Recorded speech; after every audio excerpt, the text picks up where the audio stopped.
De Radio Análisis cuando son exactamente las 9 de la mañana con 33 minutos y como cada jueves a esta hora del día están con nosotros nuestros amigos y amigas de Fundación Sol. En esta ocasión saludamos al sociólogo Benjamín Sáez porque vamos a hablar de la propuesta constitucional. ¿Cómo estás, Benjamín? Muy buenos días.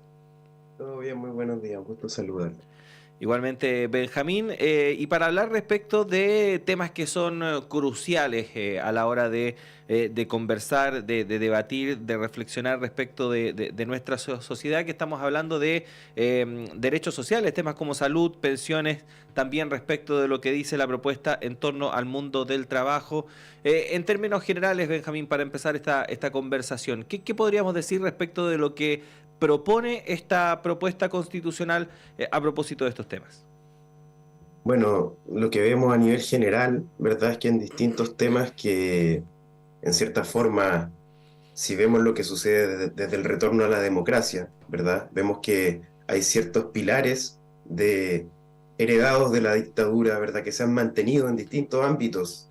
Por ejemplo, en la seguridad social, de forma muy evidente, ¿verdad? Chile tiene, por ejemplo, un modelo excepcional de seguridad social que muy pocos países en el mundo tienen o siguieron, que esta excepcionalidad que fue prácticamente destruir, ¿verdad? El pilar contributivo de la seguridad social y dejar este sistema de cuentas individuales como el centro del sistema de pensiones, porque, digamos, los países que han incorporado esquemas de capitalización individual generalmente lo hacen como un complemento, pero no como el centro, ¿verdad? El piso de la construcción de la seguridad social, que es lo que vemos en el caso del modelo, en el caso de Chile, ¿no? Por lo tanto, ese es un aspecto, por ejemplo, el cual actualmente, ¿verdad?, no se encuentra incorporado en la Constitución, pero que con esta propuesta, por ejemplo, se incorpora esta noción, esta estructura de una seguridad social basada fundamentalmente en cuentas individuales. Es un elemento que el mismo José Piñera, ¿verdad?, quien fuera ministro del Trabajo en dictadura y uno de los que estuvo en el diseño de este sistema de pensiones, que como él ha dicho es un sistema que en ese momento era bastante único en el mundo, de una u otra forma él dice, con esta propuesta, digamos, se hace algo que nosotros no hicimos, que fue dejar este sistema instalado en la Constitución. Y ese es un ejemplo, digamos, que se puede ver en otras áreas, ¿verdad? Que hay ciertos elementos que aparecen en esta Constitución que de una u otra forma escapan o escaparían en el futuro a una legislación, porque quedarían constitucionalizados. Entonces, en distintos ámbitos vemos que estos son elementos complejos desde ese punto de vista, que de una u otra forma se profundizan elementos que fueron justamente los que llevaron a la crisis, que de una u otra forma ha generado esta crisis social, ¿no? Y que llevamos en los últimos 5 años al menos. Uh-huh.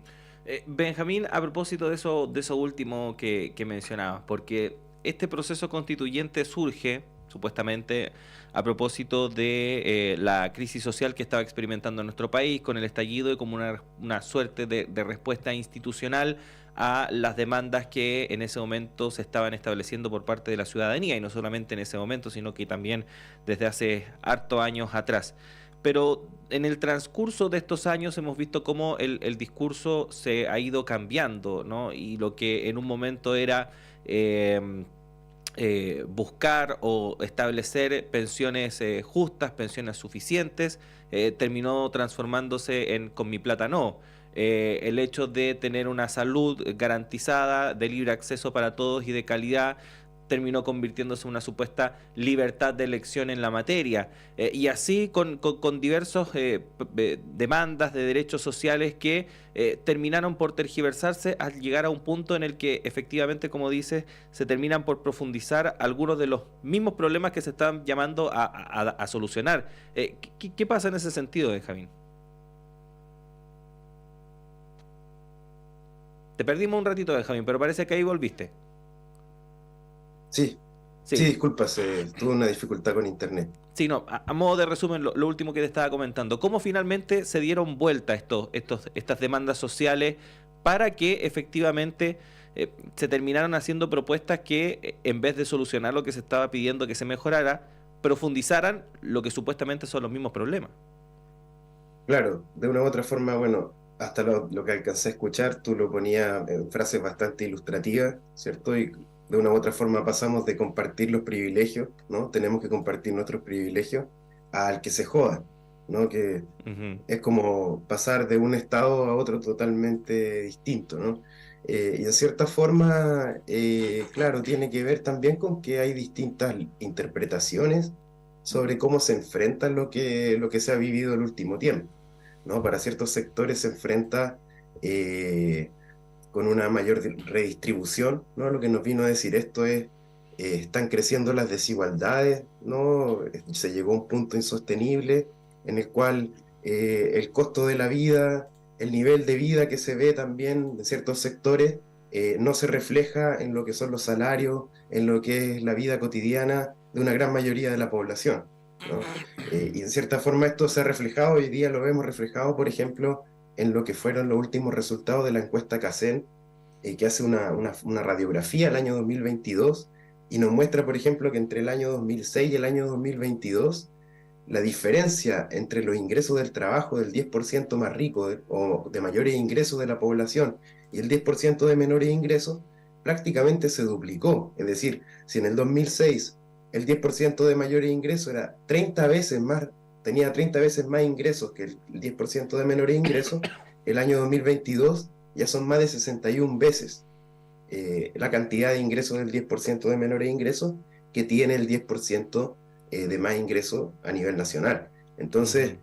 estas desigualdades de una u otra forma y que en la pandemia, digamos, llegaron a un punto, se dispararon, ¿verdad? En el contexto de la pandemia, de una u otra forma se han mantenido, como tú dices, y se han profundizado en cierta forma. Entonces, hay distintas interpretaciones también desde el punto de vista de quienes están en el poder o tienen el poder económico, el poder político, ¿verdad? Hay ciertas visiones que piensan que es una redistribución lo que se necesita, ¿no? Para enfrentar este tipo de cosas, y otros sectores que al contrario, más bien, les parece que hay que proteger ciertos elementos de lo que han sido estos 30 años, ¿no? Esta síntesis de los 30 años. Para ciertos sectores el balance es positivo y de cierta forma hay ciertos elementos de esta estructura institucional que hay que resguardar, ¿no? Y de una u otra forma, lo que ha sido esta crisis social es una amenaza para esos elementos institucionales. Entonces, si te fijas, hay ciertos sectores que defienden justamente esta propuesta constitucional porque le da una mayor estabilidad a ciertos elementos institucionales que desde su lectura e interpretación han sido positivos en el desarrollo nacional, ¿no? Ahora, ese punto de vista no se hace cargo, ¿no? En cierta forma, de lo que ha sido esta crisis política, social. eh, la interpreta más bien desde un punto de vista político, pero de una u otra forma, si observamos lo que fue el estallido, no era un estallido como ideológico en cierta forma, ¿no? Sino más bien era una crisis social muy transversal, ¿no? Que si recordamos, las manifestaciones llegaban incluso a las comunas más Ujú. acomodadas del país, ¿no? Entonces, no era algo que se planteara en este elemento institucional, pero sí señalaba, ¿no? Que habían elementos institucionales que tenían que cambiarse, ¿no? Esta desigualdad, este deterioro de los salarios, ¿no? Que lo hemos visto muy fuerte los últimos 5 años, para que nos hagamos una idea, los ingresos del trabajo de los hogares se han reducido en 36.000 pesos. Es decir, si comparamos los ingresos del trabajo de los hogares hoy a 5 años atrás, hoy día los hogares tienen menos ingresos del trabajo y por lo tanto, incluso personas que pueden tener una situación más cómoda, por así decir, también han visto deteriorada su situación. Entonces, de una u otra forma, frente a eso hay distintas interpretaciones que hoy día están en disputa. Eso es lo que podemos ver si miramos las distintas propuestas que aparecen en el ámbito político o de reformas institucionales, porque recordemos también que llevamos un ciclo de reformas que no empieza hoy ni en este gobierno, sino que ha pasado tanto por los gobiernos de la concertación, también los de la Alianza por Chile, ¿no? Y de una u otra forma no se ha encontrado una respuesta institucional a esa demanda por un cambio en este orden institucional. Ujú. Benjamín, respecto del mundo del trabajo, En ambas discusiones, en ambos procesos, tanto en el de la Convención Constitucional como no ha sido un tema que haya estado muy en la exposición mediática, ¿no? De hecho, en la Convención Constitucional no se habló tanto respecto de lo que se había trabajado en ese ámbito, que tenía, por cierto, cambios que eran bastante novedosos o importantes, si bien no quizás lo que uno hubiese esperado, ¿no? Pero sí cambiaban un poco el paradigma de lo que se veía hasta ese momento. Y en este debate tampoco nos ha visto mucho respecto de lo que se ha hecho en la materia. Pero en ambos procesos es muy, pero muy importante precisamente lo que se ha avanzado y lo que finalmente va a estar sometido a plebiscito el próximo 17 de diciembre. ¿Qué podríamos decir en ese sentido? Porque efectivamente, donde una de las áreas donde a lo mejor más perjuicios provoca esta propuesta constitucional es precisamente en lo laboral. Claro, desde ese punto de vista hay muchos elementos que van quedando fuera y que no se han enfrentado y con la última reforma laboral tampoco se enfrentaron de forma, digamos, profunda, como es por ejemplo el tema de la negociación por rama. De una u otra manera, esta propuesta y lo que existe actualmente en materia también de orden institucional deja todo lo que tiene que ver con la acción sindical en un plano, digamos, de lo que es la empresa. Incluso al interior de la empresa, en el caso de Chile, observamos que se da una gran fragmentación sindical. Es decir, acá incluso, cuando pensamos en las grandes empresas de Chile, ¿cierto? Nos cuesta imaginarnos que en esa empresa haya un sindicato. La realidad es que hay muchos sindicatos dentro de, incluso a nivel de las grandes empresas. Entonces, el sindicalismo en otras latitudes, ¿verdad? Tiene, donde existe, por ejemplo, negociación a nivel de un sector, ¿no? Tienden más bien a organizaciones sindicales de gran envergadura, que de una u otra manera se pueden sentar a negociar con los empleadores de los distintos sectores industriales, ¿no? Que es algo que actualmente se ha dificultado en el caso de la normativa, ¿no?, laboral en el caso de Chile. Por lo tanto, tenemos sindicatos muy fragmentados que también ven, por ejemplo, la acción de la huelga muy acotada al proceso de negociación colectiva en ese marco reglado, ¿no?, que se da cada cierta cantidad de años, una revisión del contrato, y es una, digamos, además una realidad en la cual los sindicatos eh, han ido perdiendo peso y digamos no han podido recuperar el peso que quizás de una u otra forma fueron adquiriendo en el pasado. Nunca han sido tan protagonistas, pero de una u otra forma tenían una mayor participación y un mayor peso y de una u otra manera que no exista esta negociación ramal, esta posibilidad de negociar más allá de la empresa, genera también un menoscabo, ¿no?, de las capacidades de negociación y termina perjudicando tremendamente lo que es, por ejemplo, la respuesta de los salarios frente a crisis como las que hemos vivido. Entonces, frente a esta crisis inflacionaria, por ejemplo, la cantidad de personas que tiene una cobertura o una garantía de que su salario va a responder al cambio de la inflación, ¿no? Es muy escasa y es algo que se tiene que negociar, ¿no?, en cada momento con los empleadores, cuando existe el sindicato y cuando no existe el sindicato, prácticamente no hay garantía de que no pierdas poder adquisitivo. Por lo tanto, es un elemento que es crucial, ¿no?, y que no solo en términos de los salarios, sino que también de lo que son las condiciones de trabajo, ¿no?, y otra serie de discusiones que son muy fundamentales, por ejemplo, la redistribución de utilidades, cómo participan trabajadores y trabajadoras de las utilidades que generan las empresas, y no solo a través de su salario, ¿no? Y no solo a través de un sistema de gratificación que tiene un tope, ¿no?, en relación a lo que deberían de una u otra manera corresponder a quienes generan esa riqueza en las distintas empresas que hoy operan en Chile, ¿no? Entonces es sin duda un tema pendiente y un tema que, digamos, de una u otra manera los sindicatos lo están recogiendo, ¿no? Ya sea a través de, hubo en algún momento, por ejemplo, una propuesta también en relación a este elemento de la Constitución, algunos de estos elementos de la Constitución, pero son elementos que de una u otra manera los sindicatos van recogiendo también para elaborar propuestas probablemente desde el mundo sindical hacia no solo la Constitución, sino también los cambios institucionales que deben existir para que los sindicatos puedan tener estas herramientas. Ujú. Estamos conversando con el sociólogo e investigador de Fundación Sol, Benjamín Sáez, a propósito de la propuesta constitucional, en particular respecto de lo que contiene en materia de salud, también de pensiones, respecto del trabajo. Benjamín, si le hacemos caso a las encuestas, lo más probable es que esta nueva constitución se rechace el próximo 17 de diciembre. Y ya desde distintos sectores políticos han recalcado que no habría, por lo menos en lo inmediato, un nuevo proceso constitucional. ¿Cómo debería continuar el debate o el abordaje en torno a estos tres temas? Porque efectivamente una de las principales excusas que se ha puesto a la hora de explicar por qué no se ha podido avanzar en mejoras en estos tres ámbitos es precisamente que la actual constitución no lo permite. ¿Cómo lo ves tú?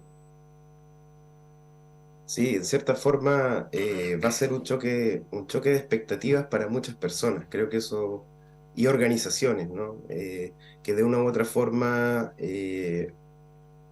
recogieron esta propuesta de los distintos sectores del sistema político, ¿no? Que llegaron a un acuerdo y propusieron esta salida para una crisis social que, como comentábamos, se arrastraba en cierta forma. Siempre hemos visto episodios, ¿no? En los distintos momentos hemos visto episodios por distintas razones de conflictividad, ¿no? Y de una u otra manera se llegó a este estallido que fue el punto culmine, ¿no? Para que el sistema político reaccionara y propusiera en este caso un cambio constitucional. Eso obviamente para muchas personas significó expectativa de transformación.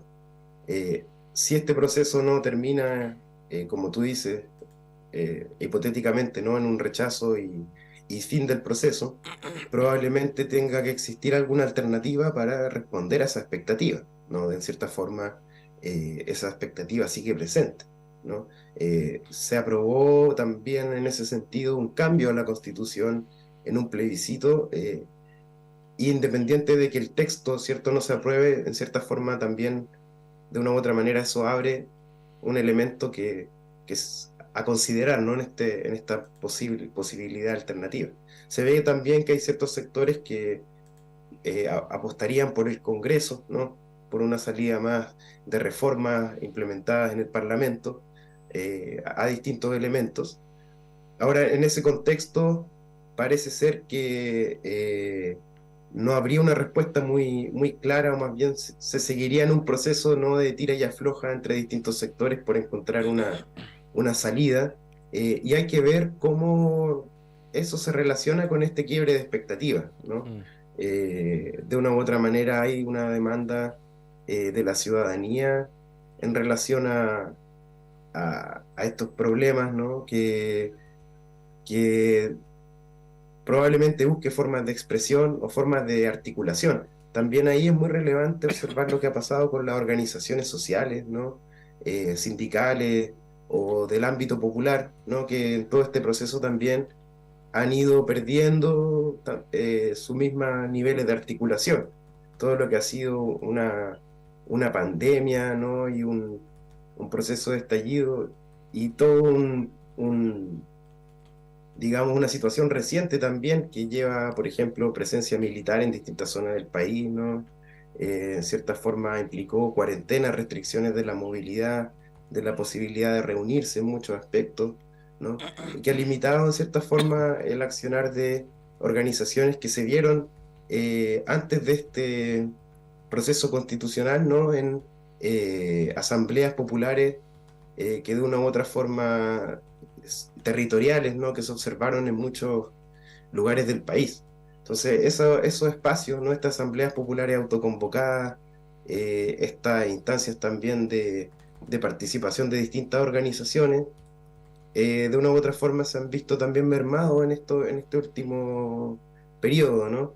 Y ahí también hay una pregunta de qué va a pasar con esas organizaciones, cómo van a responder a este nuevo escenario en el cual la salida que propuso el sistema político no llega a un puerto claro, ¿no? Y se diluye, digamos, en esta situación en que estamos hoy, ¿cómo van a responder estas organizaciones? ¿Cómo va a responder de una u otra forma también esta demanda ciudadana a un nivel más general por estos cambios? Es una pregunta que quizás todos nos estamos haciendo, ¿no? Que no se puede encontrar una respuesta muy clara, pero sí lo que es claro es que viene un choque en términos de lo que eran las expectativas de un conjunto de la población relevante, ¿no? Y lo que va a ser el resultado. Y de una u otra forma, eh, más allá de las respuestas también del sistema político, parece ser relevante cuáles son las respuestas a nivel de la población en general.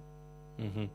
Bueno, Benjamín, queremos agradecerte que hayas estado con nosotros nuevamente a esta hora de la mañana. Por supuesto, a nombre tuyo, a todo el equipo de Fundación Sol que siempre está dispuesto a conversar con nosotros y con nuestros auditores y auditoras de todos estos temas. Los esperamos pronto, que estén bien. Igual, un abrazo. Y con esta conversación, junto a Benjamín Sáez de Benjamín Soria, de Fundación Sol, despedimos